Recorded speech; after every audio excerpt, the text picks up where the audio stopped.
Hello friends and welcome to another tutorial. It occurred to me that some of you might want to make things go boom, and in this video I want to show you a couple of different ways to make things go boom. We're going to do a simple grenade that you can use to build off of for your game, and then I'll show you how to do projectiles that explode on impact, which are pretty cool. That's a lot of fun. There we go. Okay, good times. So let's hop right in.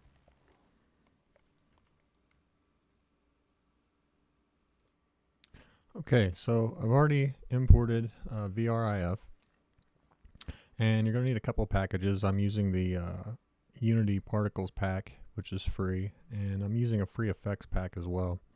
So if you go to your package manager, you're going to need the Unity Particle Effects. I'm in a 3D project in this, and I believe there's a version of this for URP as well. But you can use any effects that you want. I'm just using these because they're free and available. The other one that I'm using for the audio, which you probably didn't hear because I don't have my audio going through my Oculus.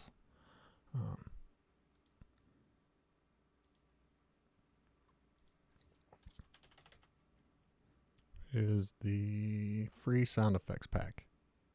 So let me go ahead and import that. This actually has some pretty good, okay, it's already imported. Some pretty good explosion effects if you haven't used them. Anyway, you can use this script on any object. So if you have a model or whatever, for this I'm just gonna use a simple spear. And let's find him. Where did he go? There he is. Bring him over here. We don't need him to be that big, but we'll get him over here somewhere. Bring his size down where it makes sense. And put him on a table. Huh? Where are you? There you are. Huh?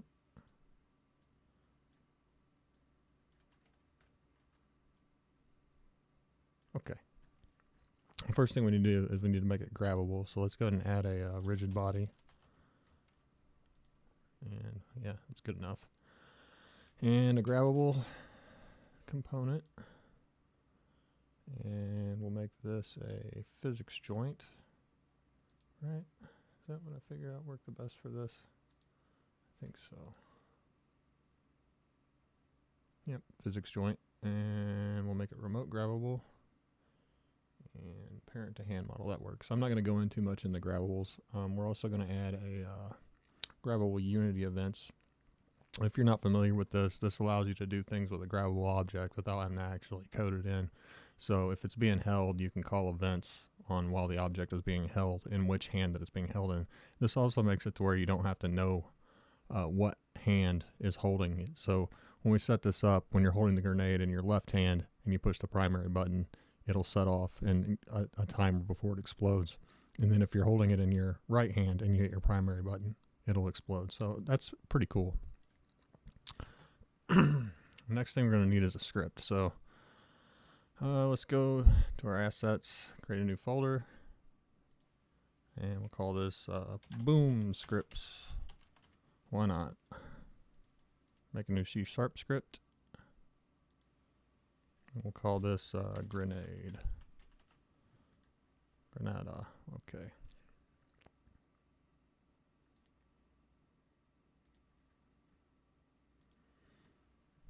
Okay. At the top, we're going to say using BNG. And get rid of this.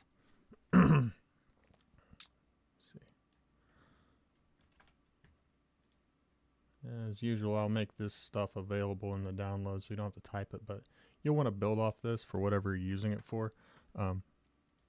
This is actually a pretty good base for a lot of different things, exploding projectiles, landmines, things like that, just depending on how you trigger it. I'm also going to go ahead and require an audio source. That way you don't have to worry about it. Okay, so we'll require an audio source, so when you put this on your object, it'll automatically add an audio source, so you don't have to remember to do it. We're going to have a delay float. This is how long it's going to wait to explode, so when you click your button, you'll have a timer. You could modify this to add like a beeping sound while it's waiting to go off. I don't have it on this. This is just a basic thing to get you going, to show you how it works. There's a destroy delay, and I'm going to use this to delay destroying the object. And if you destroy the object before the audio is done playing, the audio will stop. So this is so for however long your audio clip is, you can delay its destroy. That way it plays the whole audio, then it destroys the object. We're going to make the mesh of the object disappear, so you can't see it when it goes off. But it won't actually destroy the object till after the audio is done playing. Damage is how much damage we're going to inflict to the colliders that it hits. Our explosion radius is how far out it will hit, so we're going to set a radius on how far around it that it will affect the colliders that it finds.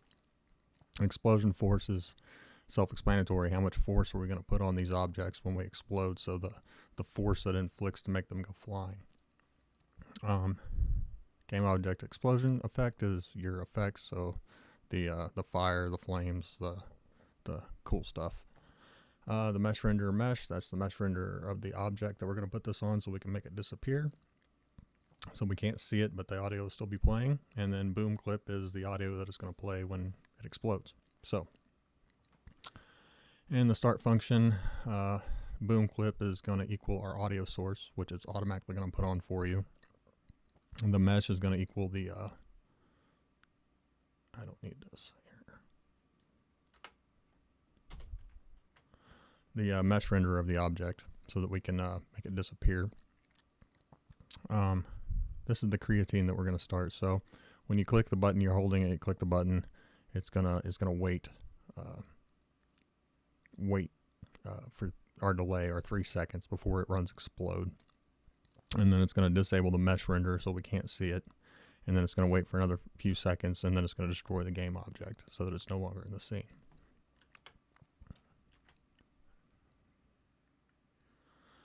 Okay, so when the creatine starts, it'll count down from 3 seconds is what I've got it set at. You can set it in the hierarchy. And then it's going to play the clip, explode, and then it's going to instantiate the explosion effect at the position of wherever the object's at when it explodes. So you throw it out, it's going to throw the explosion effect wherever it explodes at.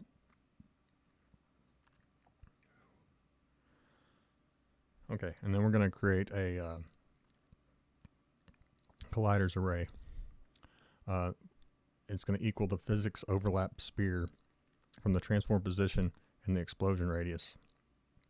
So basically it's going to send out a cast, and it's going to find all the colliders within that explosion radius of where the game object's at, and it's going to return that information back to us. It's going to go find the colliders and store them in an array for us. And then we're going to say for each collider and nearby objects, so we're just creating a variable here in colliders. So for each collider that we find in colliders, which is here, our variable, for each one of those that it comes back with, it's going to find the rigid body, and it's going to get that rigid body. And if the rigid body isn't equal to null, so if it hits something with a collider that doesn't have a rigid body, it's going to ignore it. It's going to add explosive force to that rigid body, which is going to make it go flying in all directions. Sorry, getting long-winded today. So when it finds the collider, it's going to add force to the rigid bodies anywhere within that explosion radius that it found those colliders for each collider that it returned. And then for each one of them, it's going to do damage to each one of those colliders that it finds a damageable component from B&G on it. And it's going to deal damage to that damageable component in all the nearby objects that it finds. So anything that you put the damageable script on, it's going to deal 25 damage to it. Here's the damageable variable that we have up here. Hopefully that made sense. So let's go back into Unity. And let's go over to our spear. And let's put our grenade script on there. It's doing that thing to me again. One of these days I'll be able to fix that.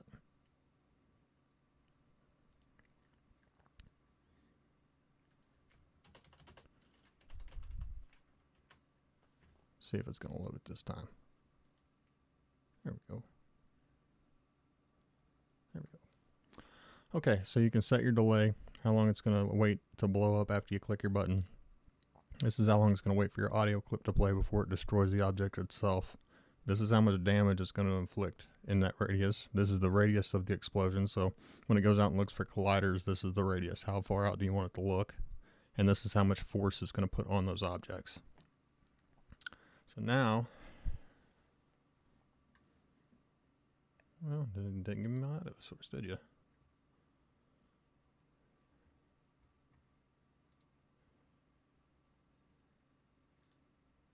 Alright, I just had to remove the script and then add it again.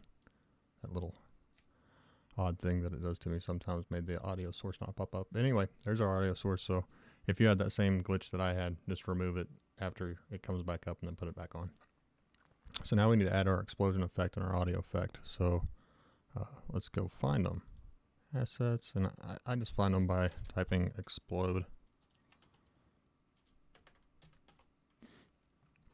Now, I'm using explosion 1 for my audio, so on your audio source, just take explosion 1, plop it in there. Now on your effects, a lot of people have problems with this, but I'm going to show you. I'm going to use small explosion. If you double click on it, by default these things will loop, and there's more than one effect on them. So for each one, come over to where it says looping and just disable it on all of them. That way it only explodes once and it's not just sitting there repeating. Okay. So now, go back to my spear. And let's grab my small explosion. Throw that on there.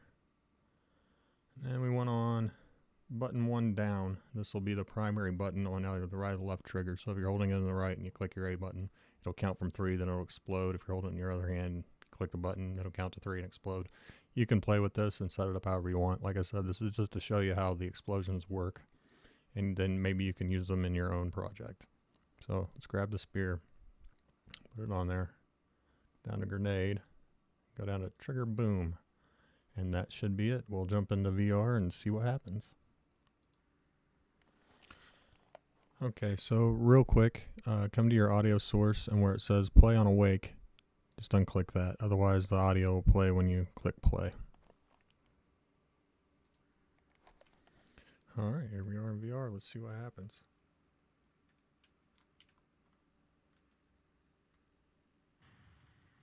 There we go. A grenade.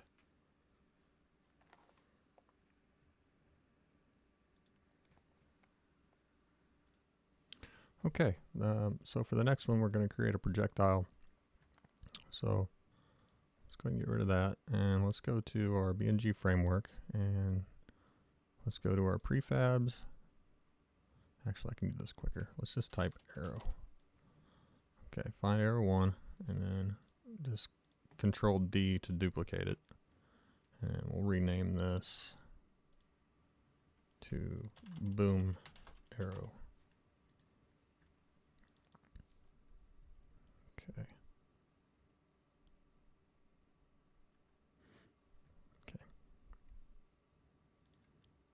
So let's come back to our assets and let's go into our boom scripts. Let's create a new script and we'll call this boom arrow. Go ahead and open it up.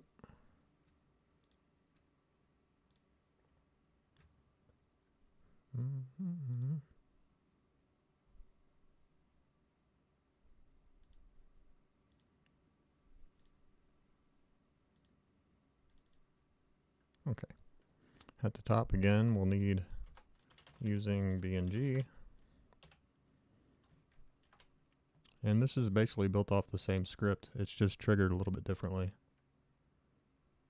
This will give you an idea on how you can change this script to fit whatever you're trying to do. Again, we just need a destroy delay.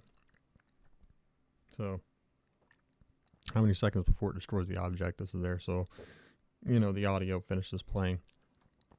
We have a damage. This is how much damage it'll inflict to the colliders around it. This is the explosion radius. That's how far out it will affect the colliders that it finds. Explosion force, again, is how much force it's going to inflict against those objects when it hits them. And then your explosion effect. And for this, we're going to get an array of mesh renders because the arrow has multiple meshes that we need to disable to make it disappear. And then we have our audio source again, boom clip. For this, I'm not going to require it because there's already an audio source on the arrow. And there's a way you can do it to where it'll add a second one, but honestly, just add an audio source. After we put this on there, it's just as fast. So on start, we're going to get the components and children, the mesh renderer. So all the components in the children, plus the one that we put this on, it's going to find all the mesh renderers and it's going to put them in our array. It makes a list of those mesh renderers. Now, down here, we're doing an on-collision enter. So when you fire this thing and it collides with another collider, it's going to run explode, which is our explosion functions. And then it's going to start a creatine wait to destroy. And this is how long it's going to wait. So 3 seconds to play that audio before it destroys the invisible object. So the audio has time to finish playing. So when we run explode, for each mesh renderer, it finds. So each mesh renderer mesh. So I'm creating a variable here. So when we make this list of these meshes, it's going to say for each mesh renderer that we find mesh, we're calling each one of them mesh in meshes. So meshes is our array, and we're going to call each one of them mesh. And then for each one of those, we're going to say mesh.enabled equals false. So we're going to make it invisible. So every mesh renderer is going to get disabled so that it disappears. Then it's going to play our boom clip, which is the boom, which you can't hear because I don't have my audio hooked up. And then it's going to instantiate the explosion effect at the position of where it hits. So wherever it hits at, that's where it's going to play the explosion, or where it's going to show the explosion, the fire, the flame, the fun stuff. And then again, we're creating a colliders array with an overlap sphere. So physics.overlap from the transform position of the explosion radius. So it's going to go out and find those colliders and throw them into a list for us so we can use them. And then it's going to say for each one of those that we find, so each collider in nearby objects. So that's what we're saying. I actually got this part right here from Brackeys. Dude's awesome. If you're not watching those videos, leave this one, go watch all those, come back in colliders. So we're creating an array, and then we're saying for each one of those that we find, we're going to get the rigid body. And for those nearby objects, each one of those, we're going to get component rigid body. And then we're going to say if the rigid body isn't equal to null, so if it finds one, it's going to add explosive force to that rigid body. This is the force from the position of where it's at and the radius. So how much force we have, which is 400, is what we're going to put on it. You can change that in the hierarchy from the position of where it's at and the radius of that sphere. So from the center, explosion force from the center. And then for each one of those that rigid bodies that it finds, it's going to look for the damageable component, the B&G damageable component, and it's going to deal our damage to that component, which is 25. Simple enough. Go back into Unity.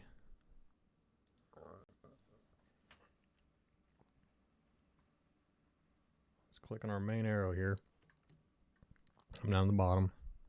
And let's throw boom arrow on there. Okay, cool. And then we're going to add a component. Audio source. And drag your audio source into your boom clip. And now again, we need our explosion effects, so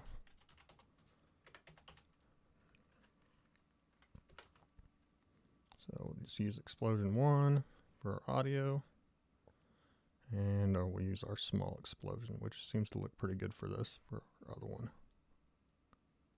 Okay, simple enough. Now go to your, let's go back to our scene. I'm just going to use the bow that's already in the scene, or you could pull one in if you want. Let's just go to this pink bow here. And if you come down to, where's that? To the bow script. Let's see. What did I call that? Boom arrow? Yeah. It wants the actual name. It's going to look in this resources folder for this arrow. So just boom, arrow. Okay, that should be it. Let's hop into VR and see what happens.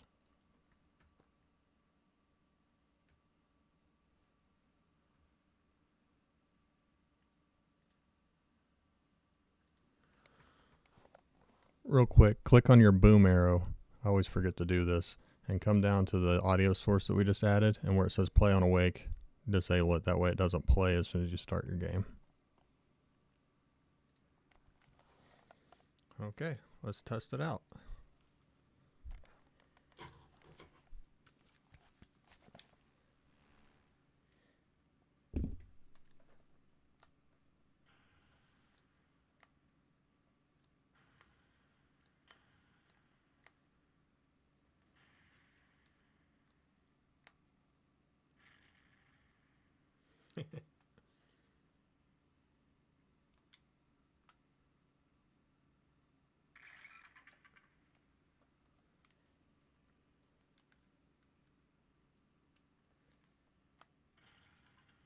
All right.